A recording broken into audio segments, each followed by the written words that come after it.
2028 take it on record.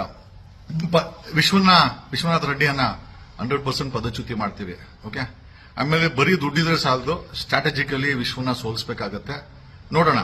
ನಮ್ಮ ಹುಡುಗರು ನನ್ನನ್ನೇ ಕ್ಯಾಂಡಿಡೇಟ್ ಅಂತ ಹೇಳಿದ್ರು. That doesn't matter. ಕ್ಯಾಂಡಿಡೇಟ್ ನಾನೇ ಆಗ್ತೀನೋ ಅಥವಾ ಕ್ಯಾಂಡಿಡೇಟ್ ಆಗ್ತೀನೋ, ಒಟ್ನಲ್ಲಿ ವಿಶ್ವನಾಥ್ ರೆಡ್ಡಿಯನ್ನ ಸೋಲಿಸಿ ಮನೆಗಂತೂ ಕಳಿಸ್ತೀವಿ. And that's for sure.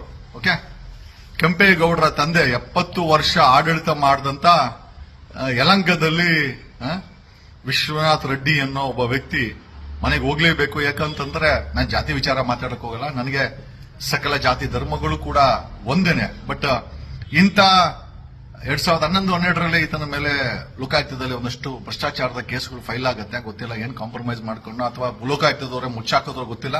But ಈಗ 3 ಕಂಪ್ಲೇಂಟ್ಗಳು ವಿಶ್ವನಾಥ್ ರೆಡ್ಡಿ ಮೇಲೆ, MLA ವಿಶ್ವನಾಥ್ ರೆಡ್ಡಿ ಮೇಲೆ ಲೋಕಾಯುಕ್ತದಲ್ಲಿ ಫೈಲ್ ಆಗಿದೆ. ಯಲಹಂಕ ಪೊಲೀಸ್ ಸ್ಟೇಷನ್ ಅಲ್ಲಿ ಅನಧಿಕೃತವಾಗಿ ಹೈಕೋರ್ಟ್ ಆದೇಶಕ್ಕೆ ವಿರುದ್ಧವಾಗಿ ಒಂದು ಪ್ರೊಟೆಸ್ಟ್ ಮಾಡಿಸಿ ಅಲ್ಲಿ ಆಕ್ರೋಶ, ಜನಗಳಿಗೆ ಆಕ್ರೋಶ, ಕೆಟ್ಟದಾಗಿ ಪ್ರೊಟೆಸ್ಟ್ ಅಂತಂದ್ರೆ ಕೆಟ್ಟದಾಗಿ ಬೆಂಕಿ ಇಡೋದು, ಸಮಾಜಕ್ಕೆ ಕೆಟ್ಟ ಸಂದೇಶವನ್ನು ಕೊಡುವಂತ ಕೆಲಸವನ್ನ ಮಾಡಿದ್ದಾನೆ. ಮತ್ತೆ ಪ್ರೊಟೆಸ್ಟ್ ಕೂಡ ಇಲ್ಲಿಗಲ್.